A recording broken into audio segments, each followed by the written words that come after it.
there was a statement in there about whacking Oswald after it was over. It was a little cryptic, but it looked like someone was saying something about whacking Oswald. But none of this is that interesting. And they still didn't give it to us. They took the climate literature and took one of the better AI programs and ripped through it and had AI write a paper. And basically the paper concluded the whole climate story is bullshit. And then Really? they submitted AI's write-up to a journal, and it got peer reviewed. Now, peer review is bullshit. It doesn't mean squat, but the fact that it got peer reviewed in any way, shape, or form in a journal, and it basically concluded that the data doesn't support any of the claims.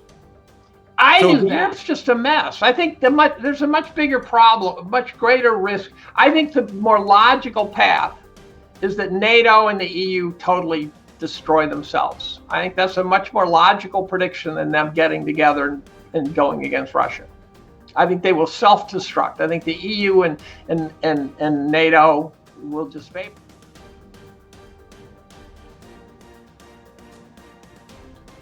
You're watching Capital Cosm. My name is Danny, and today's guest is Cornell professor Dave Collum. Dave, thank you so much for coming back on the show, my friend. Always a pleasure. As you know, but they don't. I'm 20 minutes late, but better late than never. So, yeah. Well, better late than never. And let's just go ahead and dive right in here, Dave. Fire. For you right now, what is front and center for you? What's the top story, the top of the radar screen, so to speak? The question is, what's the top story and what's in my skull camping out for free? I just progressively concluding that, red pill, black pill, whatever. I don't think we can understand the world we live in now. I really get this feeling that we create these self-consistent models, but I'm really worried they're not. They're very unfactual, and that we all create our own different one. I did a podcast with a 25, 30-year veteran of the gold bug world, and he brought up some topics in the gold world that everyone's talking about, and they had been bugging me. And I asked some fairly simple questions about, well, how do you do this? How do you do that? I don't understand this. And he wasn't able to field them. So I don't want to talk too detailed about it because I don't want to trash someone on a podcast. But it's like he hadn't thought deeply enough about them and it was about, the gold world and, revaluing gold and things like that. And I go, I can't make sense of it. And so I do worry. I've got a gag order on Israel, Palestine, because, if you prairie dog that one on a college campus, you get your head shot off no matter what you say. And so at the same time, I had a military intelligence guy say, you've got to understand that to understand everything else you're trying to understand. And I go, really? And you've got to understand Israel and Palestine to understand everything else. Yeah, which is really a way of saying that Israel's running the world, right? And so that boom, I just got a headshot. It's troubling to me that you can't figure out. So I'm watching the Doge guys. I just watched Stockman this morning say, all those Social Security numbers of dead guys. He said none of those are getting paychecks. Those are just dead numbers. That's a non-story. He said back when he was with Reagan. Reagan would bring that up and he'd say, no, you die within 2 weeks, Social Security figures out that you died and you get cut off. And he said, so there's an inefficiency where you might have died at the beginning of a 2-week period and that you get paid to the end of it. But he says, you might save $1 billion total. Nothing special. Right. So there's all sorts of topics like this where I don't think the Doge guys have convinced me that they've saved us any money yet. I don't know how I'd know that they've actually saved money. A lot of headlines, right? Where's the money? Show me the money, as they said on, who is that? Cuba Gooding Jr., right? Show me the money. And I think they're finding stuff, but are they actually saving money? When that deficit drops, the deficit drops. Yeah. Like if you think back to like Trump's State of the Union, he was like rattling off things like All the transgender surgeries in Mongolia for like $20 million and this for $10 million. But it's like, come on, guys, we need to be talking in the hundreds of billions of dollars, tens of or tell us who did that, who stole the money, and go get them. Right, one of the two. Yeah, but like to talk about things like with a $1 million budget item or $10 million budget, I'm like that may as well be nothing in the grand scheme of things. It's also probably some CIA Black Ops budget. Now, I mean, there's layers. So if it's a CIA Black Ops budget, who cares? Because they're doing that shit. If it's bribing some dictator, who cares? We know we're doing that. If it's giving money straight to Joe Biden, then I care. Right? If it's giving money straight to Fannie Willis, then I really care. That sort of thing. So there's degrees of corruption. And I when FTX collapsed and Sam Bankrupt Fraud got caught, what was so troubling is that he was laundering tremendous amounts of money into the DNC through Ukraine. Nothing happened, so the furry, right? The furry-headed Sam, he got jail time, which will probably get shortened up quietly when we're not looking. But no one who stole the money got taken to the cleaners, right? Show me someone who got arrested for stealing money via the federal government. I can't think of anybody. Yeah. Well, making sense of everything is a very challenging task, especially today, given that you don't know where to kind of start things off at. There's this big story that came out on Friday regarding Trump and King Charles and the possibility of the U.S. joining the Commonwealth or rejoining the Commonwealth. Really? So Who made up that story? That sounds completely fabricated. So it was actually a story written in the Sun, and it said something along the lines of King Charles makes a secret offer to Donald Trump.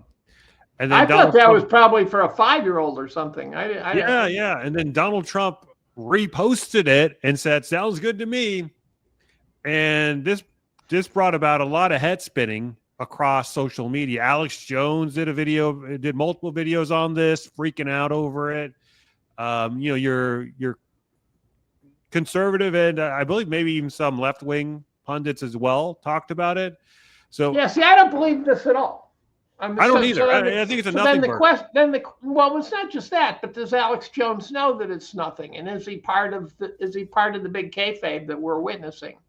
I was watching. I've been bugged by Luigi Mangione shooting the CEO.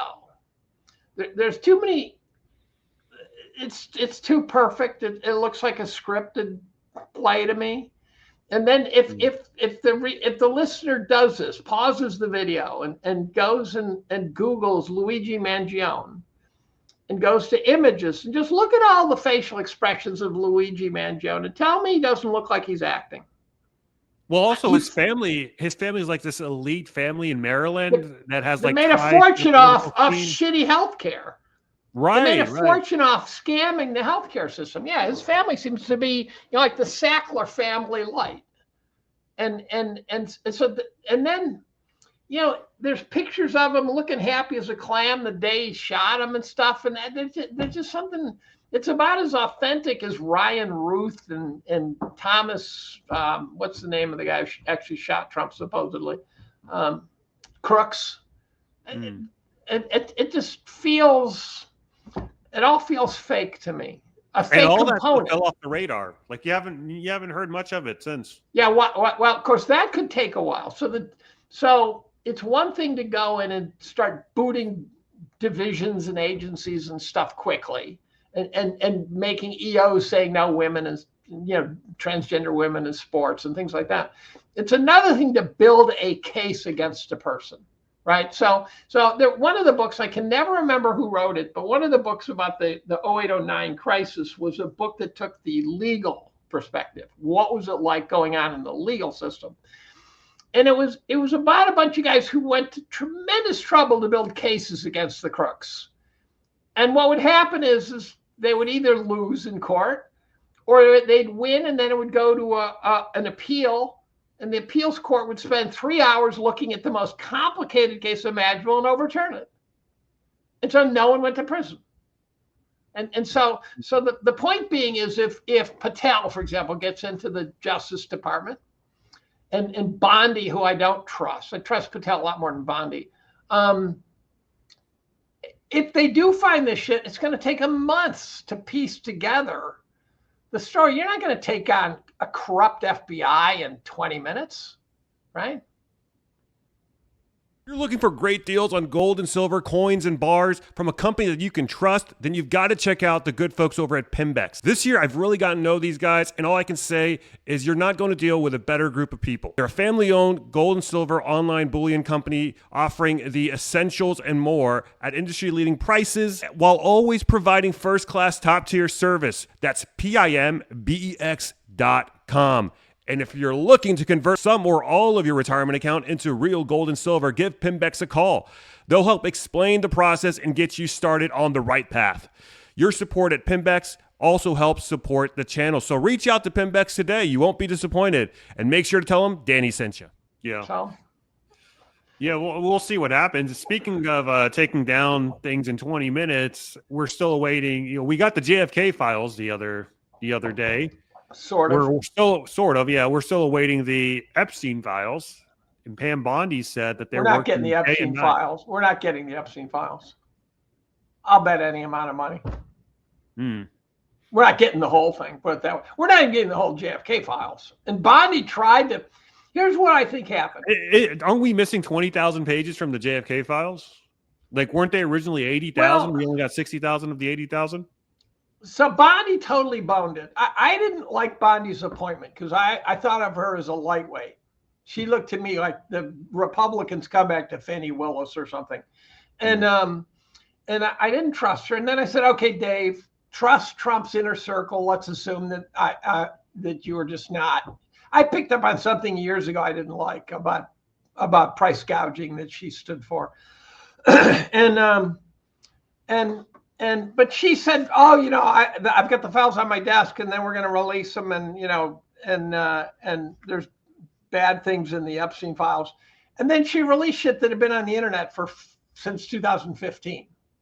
Yeah. Have you read Whitney Webb's book? Like Whitney Webb, right? And has already exposed all this stuff before. And I think it was Nick Bryan who claims to have had Epstein's black book and it got uploaded to the internet and shit. And his black book doesn't tell you about crimes, only shows it's in Rolodex, for Christ's sakes.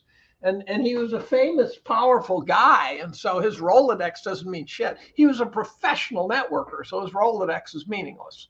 But then she released it. I think she actually didn't know that the internet had it all and that we all knew the internet had it all. And she thought that she could release his black book and that would be it. And I'm going, therefore, you duped us. And then when she got caught, she said, well, they didn't give it to me. I said, you had it on your desk. You said you had it, and now you don't have it. So as far as I'm concerned, her credibility got shot by that. And then the question is, can she repair it? Then she's talked about truckloads. Also, you get truckloads and not a whole lot. And then I watched the news. They were talking about how, oh my God, how did the CIA not detect Oswald when they were monitoring him? I go, did you not get any of the message? This is not about the CIA blowing it. This is not like the same claim 9/11. They should have detected Osama bin Laden's guys. This is them doing it, for Christ's sakes. And that's not even a story. That is the default explanation for the Kennedy assassination, the default explanation. Now, the thing that came out that was most interesting, and it's not that interesting, is there were a bunch of claims that, handwritten things that said redact this part. And you go down and they didn't redact it, and you find out it's about the Israeli intelligence, right? And I would have to say that for a guy who doesn't like talking about Israel, I'm willing to say it's disturbing that Israel intelligence is showing up in the JFK assassination files. Israel was a pretty young country at that point. their intelligence back then can't be anything compared to their intelligence now. And so I would say that was the most interesting part. It's the part I didn't see coming. The fact that the CIA was over, there was a statement in there about Wack and Oswald after it was over. It was a little cryptic, but it looked like someone was saying something about Wack and Oswald. But none of this is that interesting, and they still didn't give it to us. Yeah. Right. So, and AI should have been able to rip through it. By the way, I posted a paper today about AI. Someone took the climate literature and took one of the better AI programs and ripped through it and had AI write a paper. And basically the paper concluded the whole climate story is bullshit. And then they submitted AI's write-up to a journal, and it got peer reviewed. Now, peer review is bullshit. It doesn't mean squat, but the fact that it got peer reviewed in any way, shape, or form in a journal, and it basically concluded that the data doesn't support any of the claims. I knew that. Meta review. It did a meta review of a series. That's exactly right. It did a meta review and concluded that it's bullshit. And I've been saying this. The climate change story is going to be gone in a decade. It's going to be gone in a decade for a host of reasons. Number one, the solar physicists are telling us they're about to go into a cold spell. So we're going to be explaining why all of a sudden it's too cold. Second, the opposition had no one on the field, and then it became a political football, right? It became a left wing carrying the football, right wing finally said defending. And all of a sudden, the deniers had a team. They didn't have a team before. So before, if you said, I don't believe the climate story, you were just nuts. Right. And now you're not nuts. Now you're right of center. And so the fact that it now has a team, forget about whether they're right or wrong. There are now half the people in the country. I'm acting like Newsom now. I'm doing the Newsom thing. So now there's people who just for political reasons are willing to take the other side, and it's causing the debate to continue now.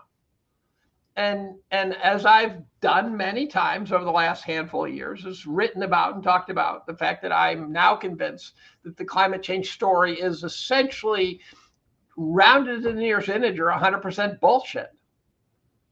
So what does that mean for like the electrification of the United States, the Western world? China's continuing to electrify. What does that mean for all of that stuff? Is it going to be rolled back? Well, no, there's too much money. Second of all, it's conceivable. And this is where you get into the not knowing the truth. On the one hand, you got a pile of people saying, look, fossil fuels are getting harder and harder to get to. And it's a pretty good case. Now we're fracking. Now we're going, how many miles below the Gulf of Mexico, how many miles up into the Arctic, So, and then others will say, yeah, but, oil doesn't cost any more. And I go, okay, so technology and human creativity is compensating for the getting harder and harder to get oil. But on a spherical planet and an infinite growth model, you're going to run out of oil at some point unless it's abiotic and unless it's cranking it. And if it's cranking it, why do we have to go up to the Arctic to get it? Right. So the peak oil hypothesis, whether it's actually going to peak or whatever, I don't know. But it seems like a resource depletion argument seems valid to me. I'm still with it. Now, on the other side, you got some guy like Doomberg, who I know who he is. I know how smart he is. And he says we're wallowing in oil. We're wallowing in fossil fuels. And he's one of the few people who could get me to really sit back and say, okay, now I'm uncomfortable.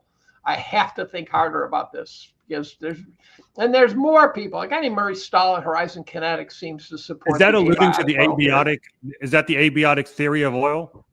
And the abiotic theory of oil, as far as I knew, had no support. I thought they had put it to rest, but I also thought autism and things like that were put to rest too. So there's a lot of things I thought were put to rest. Yes, they make the abiotic oil theory, but if it's being made abiotically but getting harder and harder to get to, it seems to me that at some point, maybe 40,000 meters down, there's just huge reservoirs of oil being just punched out nonstop. But somehow it feels like maybe not. And if the answer is maybe not, then I could, let's say you are running the world. You're one of the Illuminati, and you know that you have the bird's eye view. You actually have the answer key because you're one of the Illuminati, and you know that oil is going to get hard to get. So what do you have to do? Well, first and foremost, you have to get to nuclear, right? Right. So what if the climate change story is a cover story for getting us to get to nuclear? And 5 years ago, if you said nuclear, people would have laughed in your face like, no, never again, because 3 Mile Island, Chernobyl, they would have Fukushima, they would have named them. Now all of a sudden, everyone's enthusiastic about nukes. And I had spoken to a nuclear engineer, and he talked about second-gen nukes, and he said, oh, they're unbelievably good. And unlike the old nukes where you'd refine it and then you'd use something like 4 or 6% of the energy, and then the density would be so low, the rest would go to waste. And so very inefficient. He said the modern-day nukes use it all. And so I'm sitting there going, Jesus, I don't even know if you can afford to invest in uranium mines if there are slabs of concrete with enough energy sitting on them in sarcophagi to run the nuclear power plants for the rest of eternity. Who needs a uranium mine, right? So it's got an interesting handful of implications. Now, why we're all of a sudden wildly enthusiastic about nukes, and it's not even being questioned in the mainstream press, right? First warning, not being questioned. What doesn't get questioned? Israel, Hamas. You hear about Israel being brutalized. Hamas deserves to die, right? That's all you get from the mainstream press. COVID. All we heard about is how good the vaccines were, right? Ukraine war. Oh, Russia's bad. Ukraine's a bunch of democracy-loving, wonderful people, right? And now nukes are good. All of a sudden, out of the blue, nukes are good. And so you say, well, that's because of the enthusiasm, because of AI. Now, it could be that's why, or it could be someone said, hey, let's generate the buzz for AI and use it to bring in the nukes. Maybe they know AI is not going to need that much energy, but they want the nukes. Well, let's generate the buzz. Look at Y2K. How old were you when Y2K hit? I think I was like in grade school. Right. So I took Y2K seriously because I went through the various intellectual gymnastics. Say, what if the supply chains break? And I was like, my head went, wow. If all of a sudden the computers aren't working, things don't work without computers at that point. By 2000, things would not work. So I said, look, unknown probability, very real risk.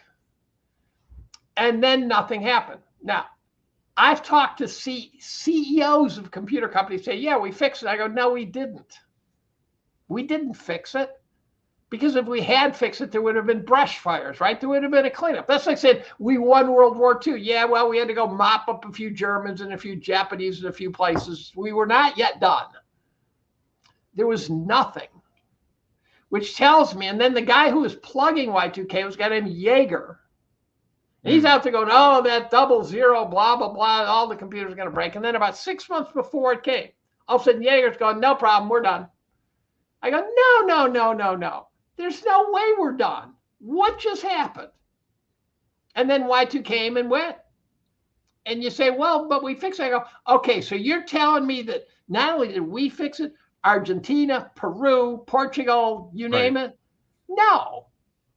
They would have had brush fires. They would have had blow-ups, little mini, okay, put one out there. Okay. That went down. We'll get it back up. We would have been troubleshooting for some number of months. So what was it? It was Silicon Valley creating buzz to buy hardware and software, which then created the bubble, created the bust, created the dot-com bust, right? Greenspan pumped up the money supply, in theory, out of fear that people would take money. There'd be a liquidity crunch because of it. So they created that whole dot-com boom in part because they created the buzz to sell us hardware and software. And then we went to and Yardeni, who got sucked in the worst. He was the most prominent person who got sucked in, who has not made a bearish call since. You watch Yardeni, everything's just sunshine and Skittles rainbows now. He really took the tough game. He really studied the shit out of it and said, don't know what's going to happen, but this is risky. And he was making for his base level scenario was a recession because of all this development that had been pulled forward. And then that's all we got was a recession because we'd pulled forward all this demand for hardware and software. And so let's go ahead and fast forward over to today. There's talk from not just people like you and I on the internet, Dave, about a recession, but even from Trump himself. And he wants it bad. Yeah. What's going on there? Why does he want a recession? So that he can be pulling out of it at the end of 4 years. You always want the midterms, though. Wouldn't that jeopardize his one seat or 2 seat majority in the Congress? It could be. I'm not sure Trump cares as much about that as we might hope. I think Trump is more sincere than a lot of people give him credit, but I'm not sure he's 100% sincere. So I'm not sure that he's not willing to throw some people under the bus to get what he wants. I don't see how you can put in the tariffs and create these messes without expecting it to cause trouble. And like 08, 09 bust, the housing market rolled over in 06. So it takes a while. And if you look at, the famous, plot of equity performance within the presidential cycle, and in the first 2 years you get shit, and then you get a big growth in the equities in the second 2, and that's always them pumping the system. So they want to run into the 4-year cycle end on a roll. Who's ever in charge. And so I think Reagan took the pain up front. He had to. I mean, I think that was coming no matter what. But everyone takes a cue from Reagan. Started out awful, and then he rallied, and pretty soon it was sunshine in America for his reelection. And you had Steve Bannon the other day come out and say that, from what he's heard, the Trump team is getting ready for a 2028 campaign as well. For whom? i.e. a third term. I think there's that gets back to the red pill, blue pill, black pill, gray pill. I was on a Zoom call with Bannon. It kind of pissed me off because the other people on the Zoom call kept burning the clock in stupid ways. I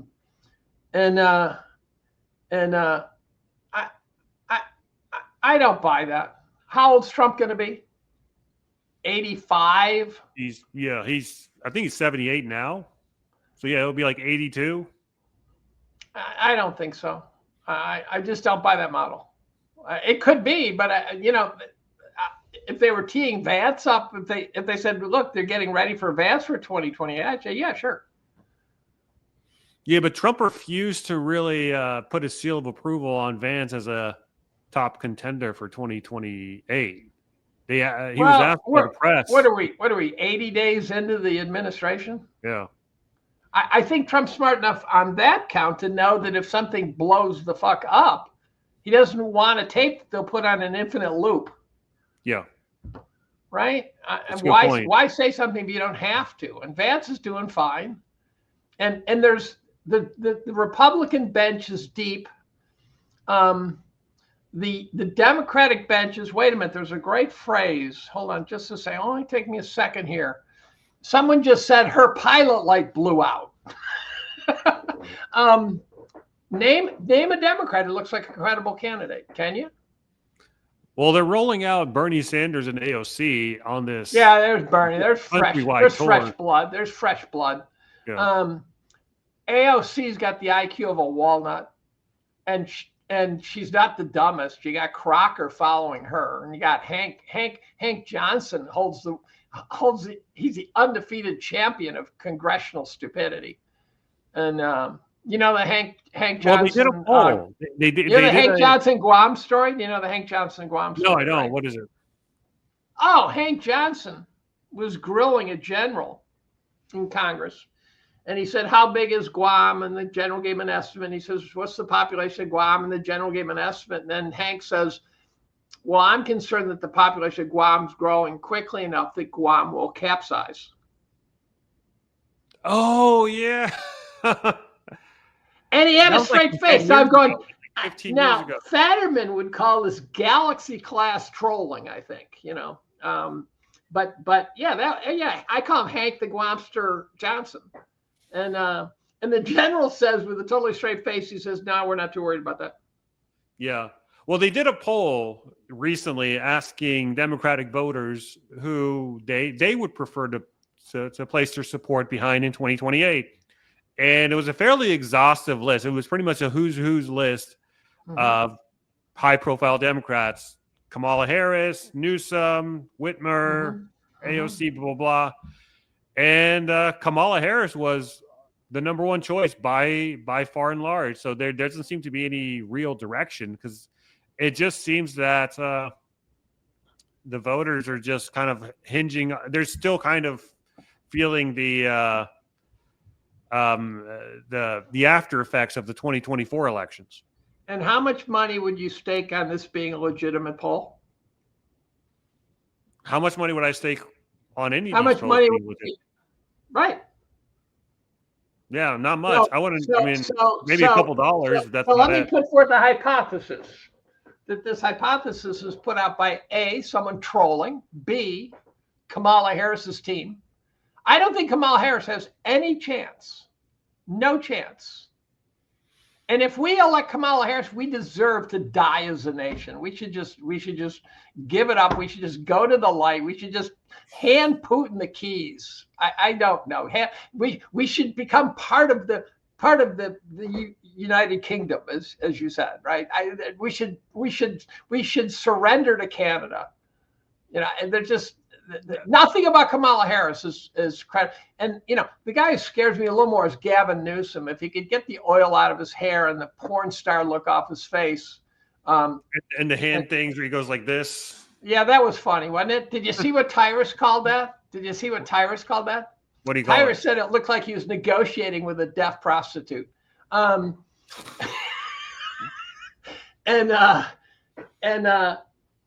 he scares me the most because he's not stupid.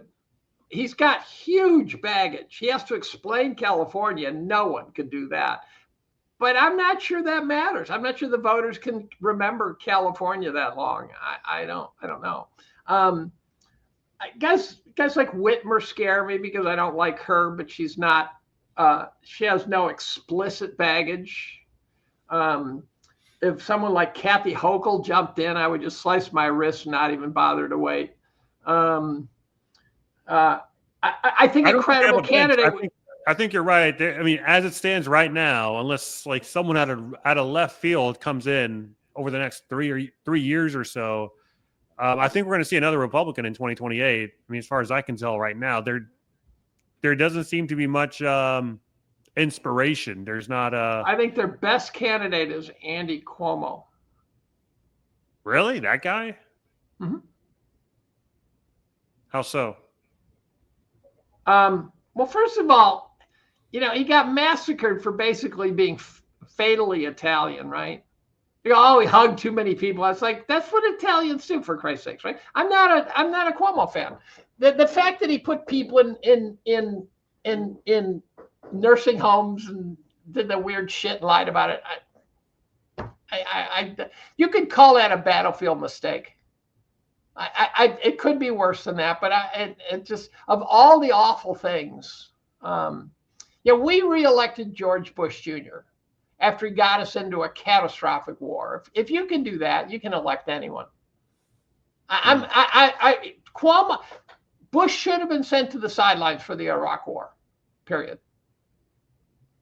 He should have been benched for the Iraq War, which, by the way, if you read, I'm going to get myself in trouble here. If you read Mearsheimer, you pretty much get the that was 100% Israel story.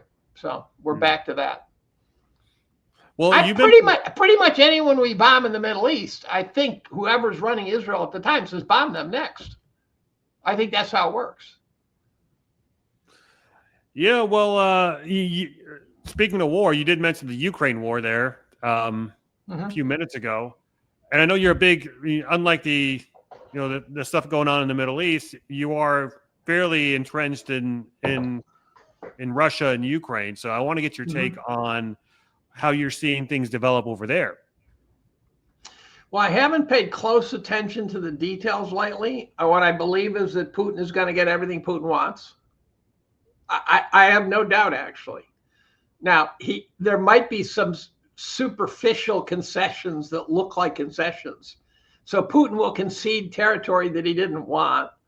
My guess is that Putin will get control of some percentage of the Black Sea coastline, which he needs. He'll get those 4 eastern provinces in Ukraine, which he already has control of. I'm not sure he's going to necessarily annex them completely into Russia, but if I had a better paycheck, I would say yes. He's stalling, I think, in part because he also wants some serious concessions about what NATO's not going to do. And the problem is he's got to get first concessions out of Trump, which is the heart and soul of NATO right now. And I think that's not a problem, but he's somehow got to figure out how to get the Germans and the rest of NATO to not somehow, pick up the standard and carry it into battle. Now, I at this point cannot fathom what this risk is of Russia and Europe. I don't think Russia has any reason to go back to Soviet Union style thinking. I think Putin played a completely defensive war. I think it was his best play, given that they were pushing NATO straight into Ukraine, and he couldn't let that happen. Period. He could not let that happen. Well, now you have Europe kind of antagonizing Russia, saying that they're going to start conscripting people because their armies are pretty much nil and void right now. But they said in 5 to 10 years' time, they will be ready to go to war with Russia. This now, is red Russia, pill, blue pill, black pill. Yeah, well, do you believe any of it? Do you believe any of it? Huh? Do you believe any of that? I don't know, but if you're Russia and you're just hearing Europe talk about how they're going to arm up over the next 5 years to go to war against you, is Russia just going to sit back and wait until the time comes, or are the Europeans going to kind of manifest their own destiny in this sense and just invite a Russian attack? So Great Britain said they were going to send 30,000 troops. They have an entire army of 60,000. Someone explain how that works, right? And I think you got Keir Starmer. Europe's just a mess. I think there's a much bigger problem, a much greater risk. I think the more logical path is that NATO and the EU totally destroy themselves. I think that's a much more logical prediction than them getting together and going against Russia. I think they will self-destruct. I think the EU and NATO will just vaporize, and there'll be emergence of something that sort of looks like a replacement. I don't know what they'll call it, the fuck you or something. I don't know. Well, they're talking about a European army. Yeah, I know, but Trump was talking about attacking, taking over Canada too, right?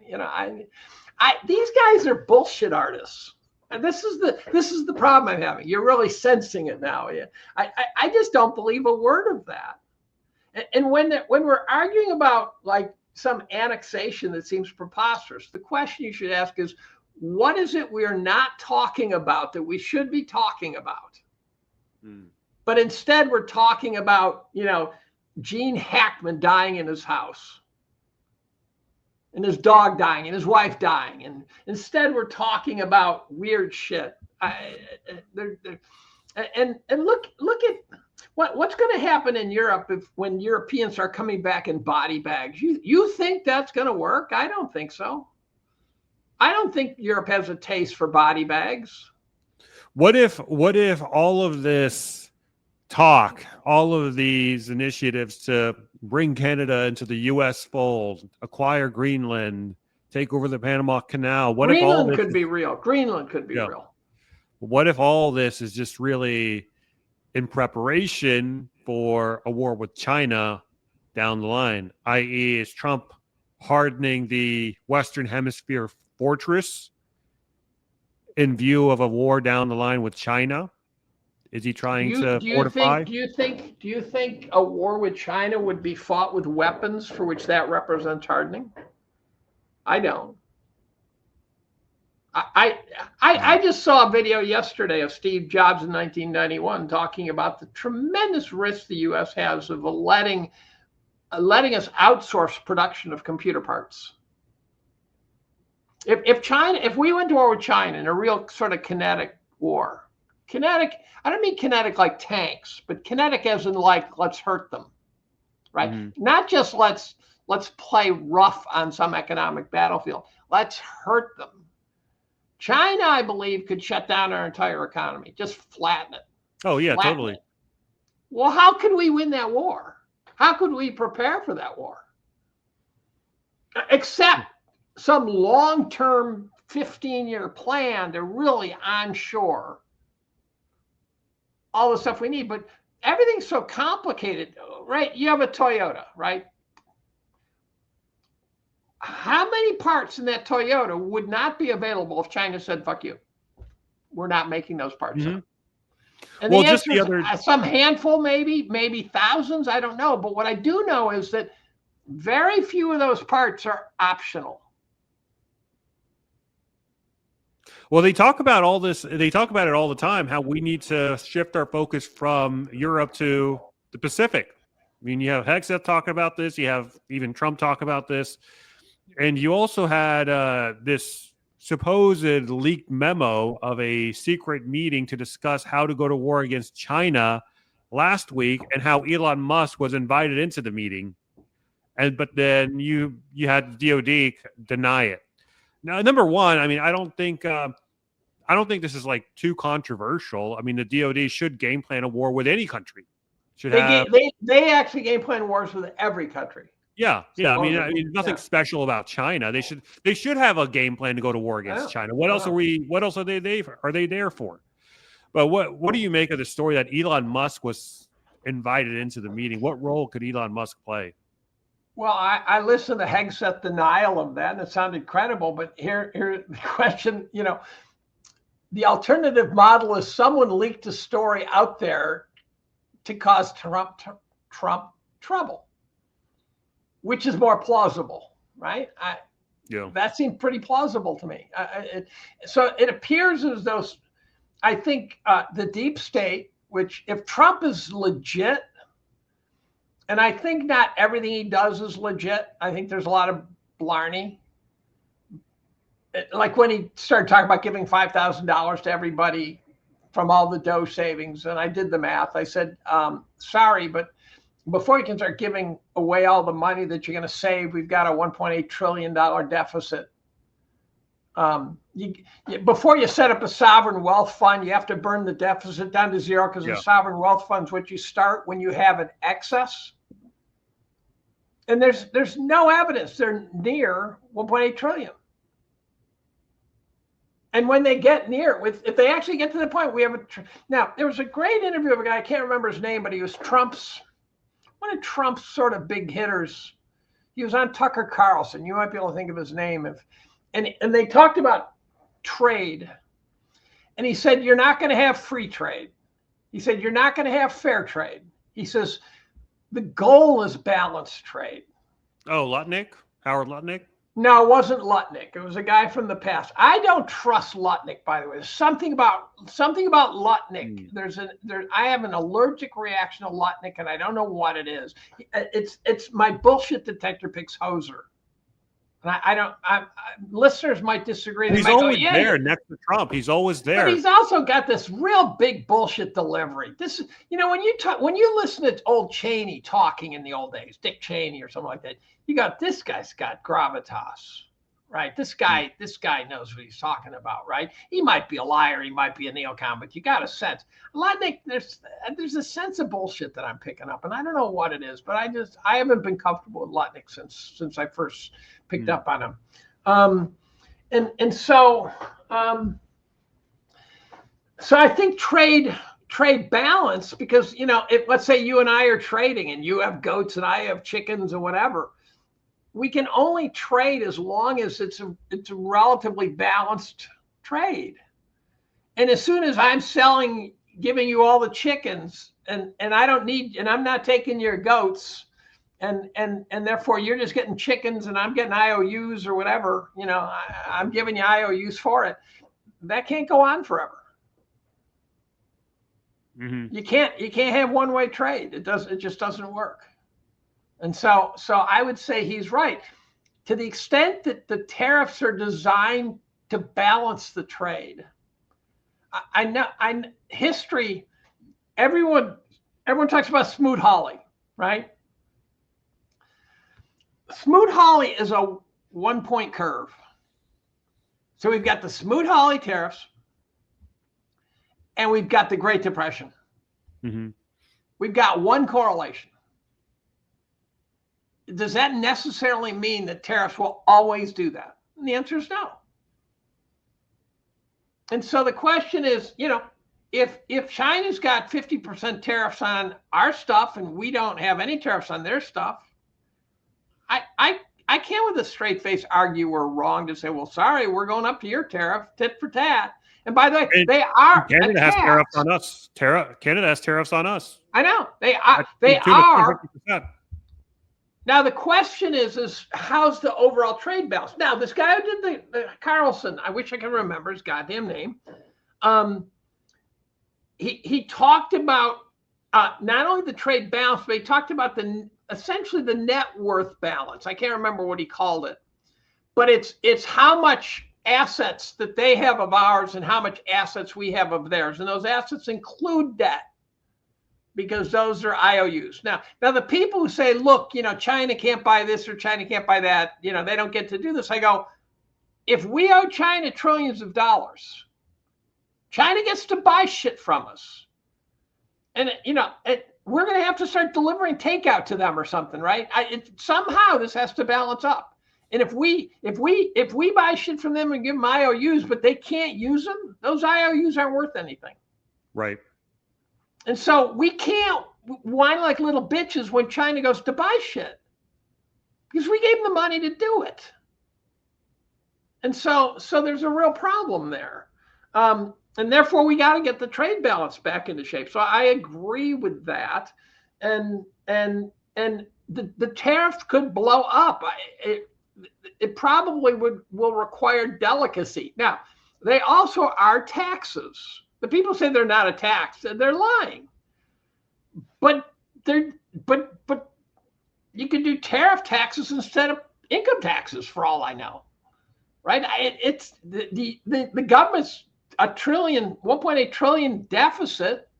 They got to tax someone somewhere somehow. So let it be a tariff. I don't know. Right. Well, I think we've covered pretty much. I had everything lined up for us here, Dave. Anything else you want to talk about before we? Well, I gotta apologize for stonewalling you, because everything you brought up, I just said, how do we know? And that doesn't make for. But I think people have to start questioning everything now. That is really my message. I think there's so much bullshit out there now, and it's been bothering the hell out of me. In that you're going through a solipsistic phase, I see.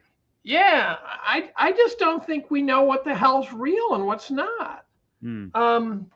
What did I keep seeing? And that's by design. That's probably by design to keep one confused, and eventually, I mean, people think they know the ley lines of the map, but when you get too far ahead, you begin to realize you don't know anything, and then you just throw your hands up and just say, I don't know. And then, well, look at how stupid this bird flu is. How many people have died from the bird flu? I don't know, maybe like 1 or 10? 2. 1 or 2? I'll give them 10. On a typical year, 40, 50,000 people die of flu. We've lost 2 to bird flu. How do you get your underwear to not over 2 to a bird flu when 40,000 is the standard number. This is just bullshit. They're just lying to us, and they're lying to us, and that they've talked us into killing cows because they're farting methane.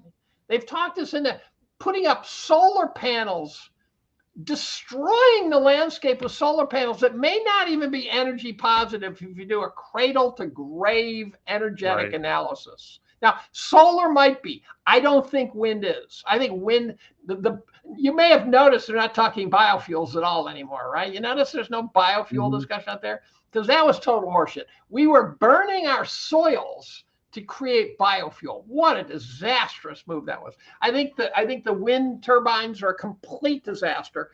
Solar may be good because one thing that solar does is it's also a technology that allows you to put energy collection anywhere you want it, right? So you can have a telephone pole with a solar panel that then powers things, and so that improving solar technology makes sense to me. Right. But I don't think it's a replacement for fossil fuels. I think it's a replacement for batteries. I see. Well, it's been a pleasure having you on here, Dave. I think that's pretty much all that's all I got for us today. So drop us your socials. Where can people find you if they want to hear and see more? Okay, so a couple of pitches. When's this going up, by the way? Probably tomorrow. Okay. I'm found at David B. Collum. My pinned tweet is a year in review that I write. Bob Moriarty, for reasons I don't quite understand, but he and his team convert my year in review to a book form. Now, I can't imagine a worse way to market an annual review than releasing the book, 3-4 months after the year's over. But they do a nice job of piecing it together into a much better format. But it's still free over at my pinned tweet. So I'm not trying to scam you. There are people who like the book, and so I sell a few. I put it this way: I'm not getting rich off the book. If I had to get rich off the book, I would do it differently. I charge only because why not? And then lastly, a pitch. And I normally don't pitch other podcasts because I do them all day long, it seems. But on Wednesday, Rudy Havasine and I are doing a Twitter Spaces. Rudy came up with the idea and he said, let's do a Twitter Spaces. So keep your eyes on 4:15 on Wednesday. Rudy and I are going to do, and we have no idea what we're going to talk about. You can imagine me taking us off the rails. Well, that's not what we do. Oh, yeah. It's not. Plan. If they think we scripted this, they're really not paying attention. There is no script. You can't script me, right? That's the other thing. There's you and I have good conversations. Once in a while, I'll get a podcaster who asks really, really good, well thought out questions to guide me. And then you get the ones who just stiffen the shit out of the thing by having formulaic questions that I find to be not that interesting. No. So the Twitter Spaces, I've done a couple. I did one with George Noble, which is kind of historically important for me because George is a very famous guy. So that was a fun one to do. But Rudy and I, we've probably done 3 where we get together. So what's the date? What's the date on the Twitter Space? Just so the date will be March 26th at 4:15 live, and of course they get recorded and stuff like that. This will go out on the 25th. This is recorded now on the 25th. Right. Okay. Right. That's why I asked you when. And so this will be a day earlier than the Twitter Spaces. And I'm not trying to take your audience away. Of course, they've already listened, so it doesn't matter. And then I'm trying to think if there's anything else. I like the fact the sun's finally coming up again and it's getting warm again. And bring it on. I think a year from now, we'll know whether Trump was full of shit or not. I'm a big Trump fan. I mean, I don't believe you can judge him based on this. You can judge his intent. I don't think you can judge the outcome. You just have to wait patiently. Yeah, I think so too. All right, Dave. Well, thank you so much for coming on, my friend. Guys, thank you so much for watching. If you enjoyed this podcast, be sure to give us a like and subscribe to the channel so you don't miss another episode like this. Comment "Go, Dave, go" in the comment section if you agreed with Dave's takes. If you disagreed with anything, let us know. Drop a comment. Let me know your thoughts. I do read the comments. Check us out on Substack as well. It's capitalcosm.substack.com, where you can get early access to all of my videos, ad-free versions, or you don't have to suffer through the YouTube ads. You also get a chance to recommend me guests and recommend me questions for my future guests down the line as well. And then also at the, finally, check out our good partners over at Pimbex. It's PIMBEX.com for all of your gold and silver buying needs. All right, guys, I'll see you next episode. Bye.